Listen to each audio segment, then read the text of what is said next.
बिस्मिल्लाहिर्रहमानिर्रहीम। अस्सलाम वालेकुम। मेरा नाम है जावेद। हाजिर हूँ आज एक नई रेसिपी के साथ। आज की जो रेसिपी है वो बहुत ही स्पेशल है। मैं बना रहा हूँ बट मटन कढ़ाई। बिल्कुल ओरिजिनल रेसिपी है और बनाना भी बहुत आसान है। तो चले मेरे साथ, मैं आपको स्टेप बाय स्टेप बताऊंगा कि मटन कढ़ाई के लिए मुझे किन चीज़ों की ज़रूरत है और ये कैसे बनती है। मेरे पास है 1.5 kg मटन। इसको मैंने अच्छी तरह धो लिया है।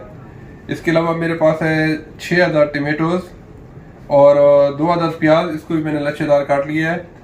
और तकरीबन 3 टेबल स्पून अदरक लहसुन का पेस्ट और 1.5 टेबल स्पून नमक और 1 टेबल स्पून चिली फ्लेक्स है और 1 टीस्पून लाल मिर्च पाउडर, 1 टेबल स्पून है मेरे पास धनिया क्रश किया हुआ और 1 टीस्पून है काली मिर्च, वो भी क्रश की हुई।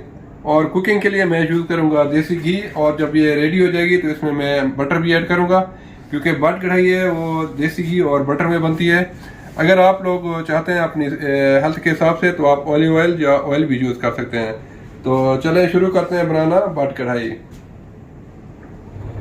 तो बिस्मिल्लाहिर्रहमानिर्रहीम, शुरू करते हैं बनाना बट मटन कढ़ाई।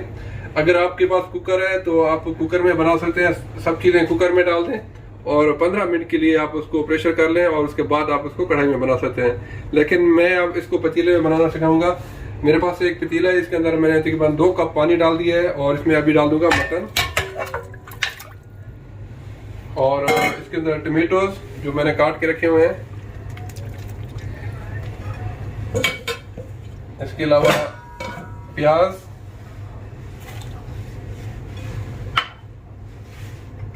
अदरक लहसुन का पेस्ट,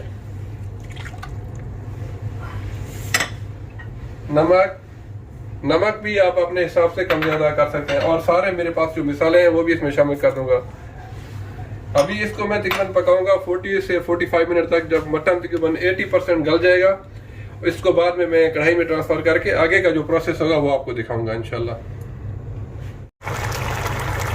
मटन हमारा तकरीबन 80% गल गई है। इसका जो पानी है वो भी सूख गया। अभी इसको मैं कढ़ाई में ट्रांसफ़र करके अभी मैं इसमें घी और बटर शामिल करके इसको अच्छी तरह भून लूँगा और फिर जो आगे का प्रोसेस है वो भी दिखाता हूँ आपको। अभी मटन को मैंने कढ़ाई में ट्रांसफ़र कर लिया है। तो अभी मैं इसमें शामिल करूँगा बटर और घी। मेरे पास तकरीबन है 1/2 कप देसी घी और इसमें मैंने शामिल किया हुआ है तकरीबन 2 टेबल स्पून बटर। अगर आपको ये कढ़ाई ज़्यादा स्पाइसी चाहिए तो आप इसके स्पाइसों में इजाफा कर सकते हैं। आप इस तरीके से घर पे बनाएं तो बेहतरीन बट कढ़ाई आपको घर पे मिलेगी। अगर आप देसी मुर्ग से बनाना चाहें तो उसका भी यही तरीके, सारी चीज़ें डाल के कुकर में और इसी तरह पका लें और फिर उसको कढ़ाई में डाल के आखिर में भून लें। तो किसी दिन मैं इंशाल्लाह देसी मुर्ग से भी आपको कढ़ाई सिखा दूंगा।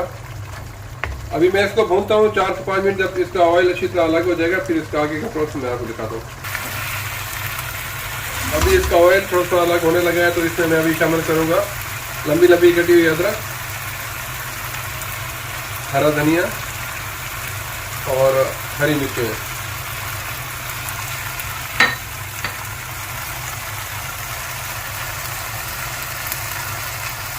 अब इसको थोड़ा मिक्स करके इसको मैं हल्की आंच पर सिर्फ 5 मिनट के लिए इसको दम पे रख दूँगा ताकि अच्छी तरह इसका जो घी है वो अलग हो जाए।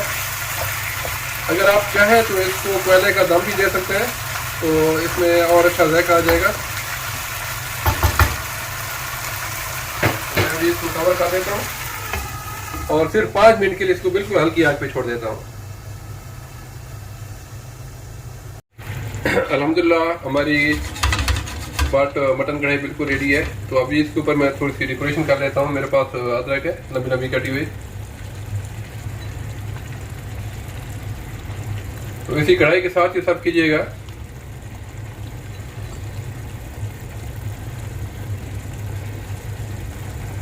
तो बिल्कुल रेडी है मज़ेदार मटन कढ़ाई।